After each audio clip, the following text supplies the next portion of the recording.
My name is Brian Marchal. I'm the Workplace Strategy Director for WTW. I've been in the role for about 3.5 years, and I'm based in London. So don't let the accent fool you. I am American, but I've been in London for almost 9 years now.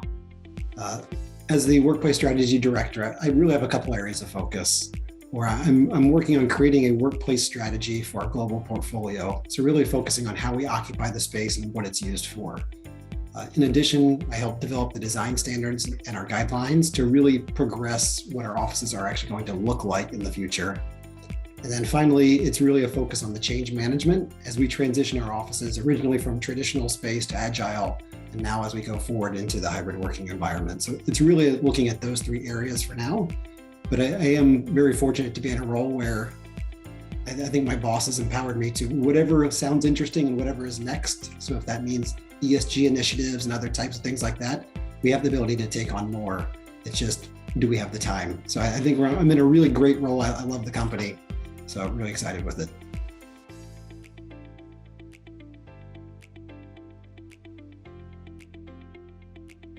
I think rightsizing is a term that we're going to hear a lot, and everybody should be talking about it. The survey data over the last couple of years is really consistent now. For a while, it was everybody globally wants to go back to the office 2 to 3 days per week. And the longer that we're in this, we see this shifting to 1 to 2 days per week. And it's just getting less and less the more that we know that we can work from home and the more we get used to it. I think for us, pre-COVID, we saw an average office occupancy of around 65%.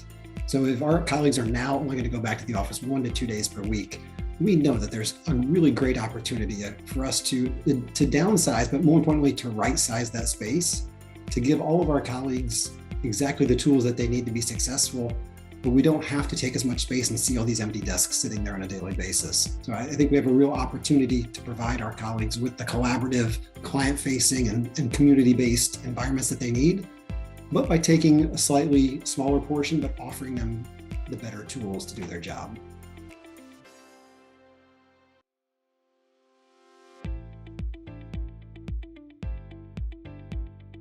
From a key ingredients, I'm just going to stick with one element here, and I think it's culture.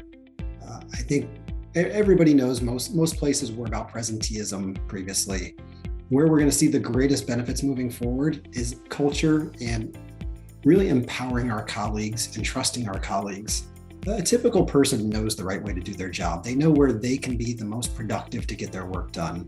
And if we create cultures of trust that allow me to decide where I want to work, the hours that I need to work to get that done, it becomes more about that results.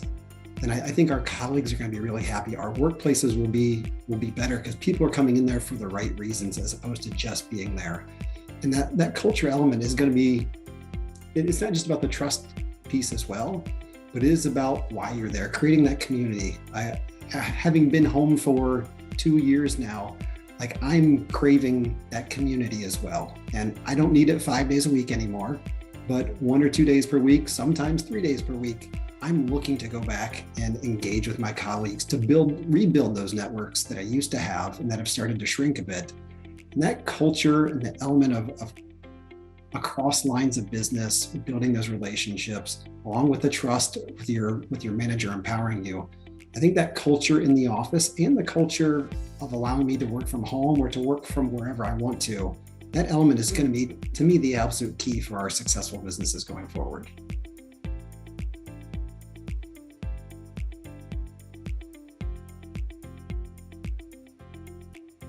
What I'm seeing, as I mentioned previously, is significant empowerment of our colleagues. And that is the ability to choose when, where, and how to get that work done. To me, that's a key piece here. The second one is the purpose of the office. Why are you going into the office on any given day? So it really is about the 3 C's that I always come back to for me is clients, collaboration, and community. At WTW, it's really exciting to see the leadership team there. They have made a really strong statement that we do not expect colleagues to come to the office to answer emails at a work-provided desk. That is not what we're looking for, and that change in the purpose of why you come to the office is a really fantastic turn that WTW is making, and I think it's going to lead to a lot greater improvements in our office space. I think we're also making big changes in the way that we design our offices. Like a lot of people talk about, we're making it more about collaboration and meeting space. But the percentages, though, and the way that we're shifting those from where we used to be pre-COVID is pretty drastic for us. So much less, much fewer desks.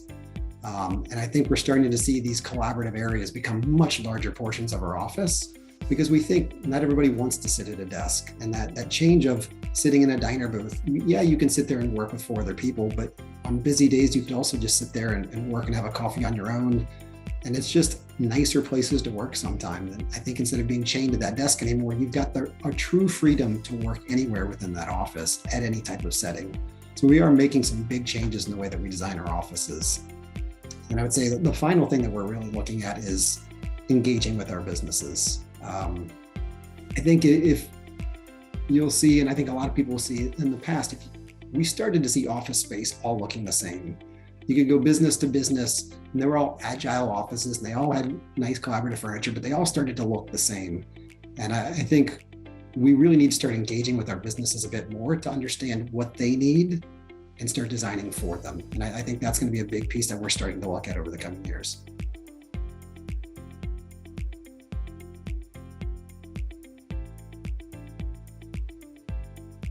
I think for me, it's much greater variation. As I just said, I think a lot of offices are starting to look the same. And I think moving forward, we are going to have a lot of variation in the workplace strategy that different companies have.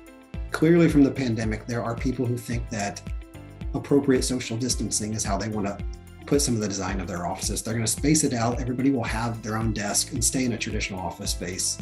And if that's what works for their business, then great. But I think I've already heard about some businesses that are going to 25-to-1 sharing ratios. So I think we are seeing a huge variety in the way that people will design. And I love it. And I think this is the best way. And it's the way that things should be. Like, we all shouldn't be designing generic space for everybody. It should be about what the business needs, and not really this shouldn't be a real estate-led initiative. This should be a business-led initiative so that we can give them what they need to be successful. And to me, that's the biggest prediction. I don't know what's going to be out there, but it's going to be so much more variety than we've seen in the past.